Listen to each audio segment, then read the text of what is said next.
Yeah. And I first of all just want to start with the sort of key point, which is Columbia University is private property. And so the nature of police action, what we can do, what we can't do, is very, very different on private property than it is on a public street. So if there's a crime in progress, if someone's in danger, as with any private property, we're going to go in. We're going to keep people safe. If someone, for example, is being attacked, we're going to go into Columbia University as we would to a private home to help protect that person. But absent exigency, absent some ongoing crime, we cannot just go on the Columbia campus as we see fit. It is up to the university to decide whether or not they want us on campus. As a general matter, Columbia University, and this goes back many years, does not want NYPD present on campus. That is their decision. Last week, on Thursday, they informed us that they had students who were trespassing. They asked us to come onto campus to take action, and we did. But that was an exceptional case. In the normal course, they've made clear that we're not to be there, and so we're not there.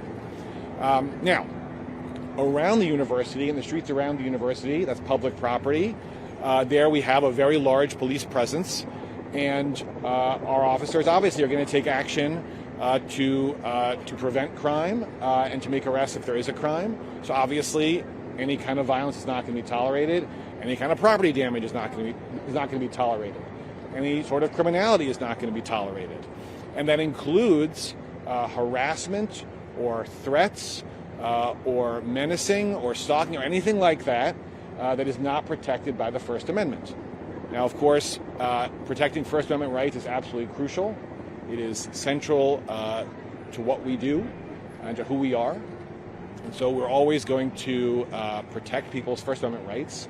But to the extent you have criminal conduct that's not protected by the First Amendment, we're going to take action, and our officers are very clear about that. All right, so we'll take a few questions, but we'll work right from left to right. So don't yell out. I'll get to everybody. All right. What is happening for students who are attending Passover Seder's tonight? What is happening in general, and have there been any threats against the campus in relation to the upcoming holiday?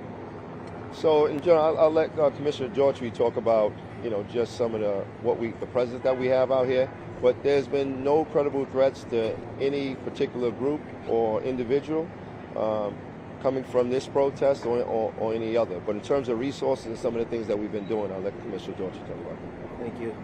Thank you, Commissioner. To your question, we have been in contact with the school, and we advised the school that we would like them to have what's called safe corridors, where officers that the school, we told the school officials where our officers will be stationed at along the route if any of the students wanted to go off campus to go to wherever they want to go. But we're advising them to use our safe corridor pathways. Thank you. So today at the university, a professor was barred because they couldn't ensure his safety. Is the NYPD at any point, if the campus cannot ensure somebody's safety, is able to step in, or does that go back to Let Commissioner Gerber. Yeah. So the university makes decisions about who they let on their campus or don't let on their campus. And they're doing their own analysis, making their own decisions, making their own safety determinations. That's not us. Again, they're a private university, private property. Those are their decisions, not ours. If someone is on campus and they are in physical danger, if they are about to be attacked, for example, we're going to respond immediately. Again, as we would in any location. But in terms of the decisions of the university in this regard, that's really a question for the university.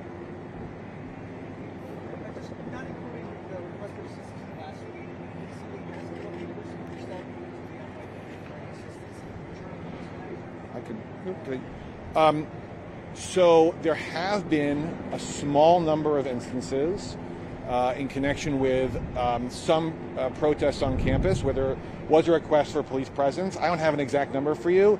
Certainly I know that on October 12th, there was a very large protest and counter protest on campus. And I remember in connection with that, the university did ask us to have a presence on campus to make sure that everyone was safe. That was October 12th. There may have been some other instances between October 12th and last Thursday. I couldn't give you an exact number, and whatever that number is, it'd be very small. These are exceptional. I'll add to that. No, there's not. But to answer your question, the borough commander up here, Waaile Stevenson, has been in close contact with the school administration here, and they asked for the only NYPD system that they have currently asked for is for us to patrol the outside, the outer perimeter of the school. These are Everett, spot 5. What about the expected protests at some of the other college and university campuses throughout the city? What kind of plans do you have for them? Yeah, Lisa, I think exactly what Commissioner Gerber said earlier, it'll be the same. Obviously, if there's a protest anywhere, we have to respect people's First Amendment rights. However, people should be aware that if you cross that line and commit a crime, the NYPD will respond accordingly.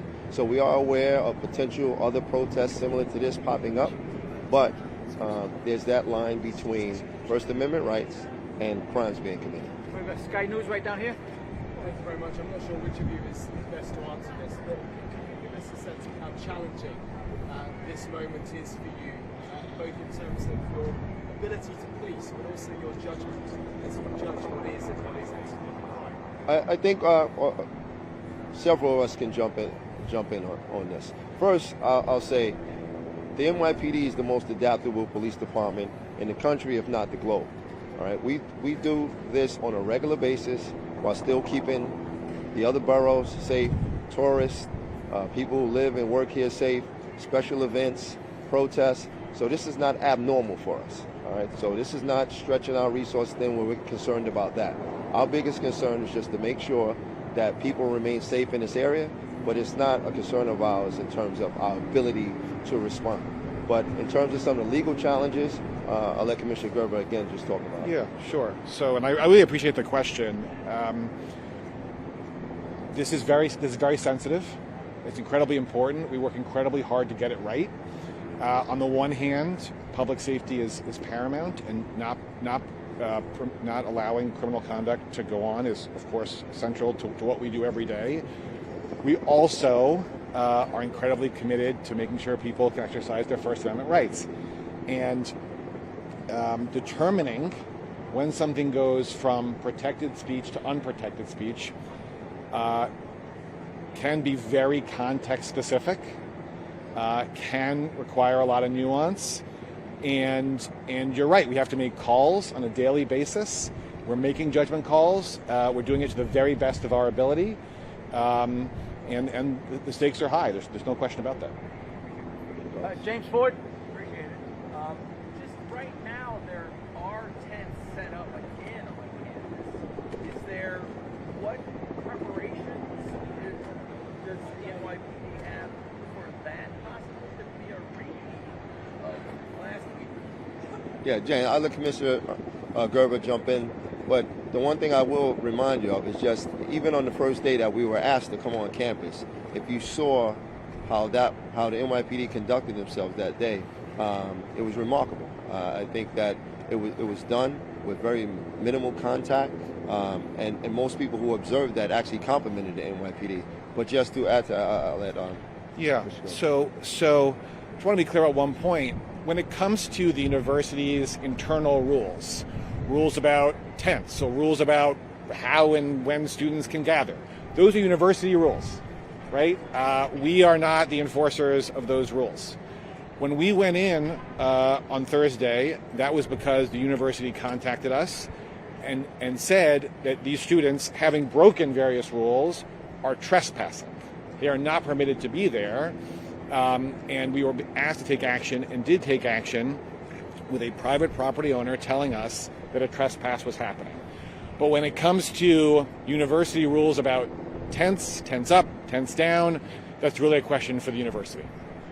We're going to go right over here. Hold on a second. And just to add on to what the Commissioner Gerber said, James, that day when the NYPD was called in, the officers did a fantastic job. 108 arrests were made that day. I'm not saying that the officers like arresting the students there, but it went off without any incidents. And the NYPD is ready, when needed, to go back and to help the school out, Columbia University out, or any educational institution in this city. Just to add on to that, so far from January 1st to now, there's been over 1,100 protests in this city. 1,100. And like the Commissioner Shepherd said, Police Commissioner Caban's department can adapt to anything that's thrown at them. Come on. Just to go back to that question of safety. So have you had any reports of students on campus either being harassed or assaulted? And I guess how do you guys communicate with the Columbia police to be able to even get that kind of data? Because wouldn't it be reported to their specific public safety office first? As far as the reports on campus of, we have received reports that students have been, with the Israeli students were walking on campus, had their flags taken away from them, snatched out of their hands. We also received reports that the Israel students, there was some hateful things that was said towards them, and they wanted to know if that was a crime or not. But there has been, we haven't received any reports of any physical harm against any student. However, if there's any student, Jewish or whoever, that's been assaulted or wants to make a police report or wants to talk to the police, we encourage them to call 911. All right, this will be our final question over here. Just a question for you guys. In terms of when you were called in last time, they waited a little bit until things kind of got a little bit chaotic there on campus. There were already like bathrooms set up, a lot of stuff was going on. Does that make it more difficult for the NYPD to then move in kind of at that final hour once the campus says come on in? No, I don't think any situation is too difficult for us. It didn't make it more difficult for us. It's just we understand that Columbia is the landlord there, and we have to wait until they decide that they want our presence on their campus before we move in. So if you saw how it worked that day, it went pretty smooth. No injuries to any of the students or our officers, and so that's what we want. And I don't think it made it more difficult for us that way at all. All right? All right, Thank you, thanks, everyone. everybody. Thank you.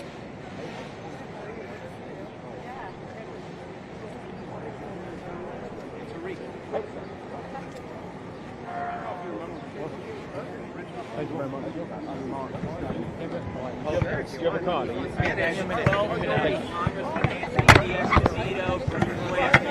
Sid Rosenberg, we're going to go right here as well. They're going to make a big... Wait, we can't do this.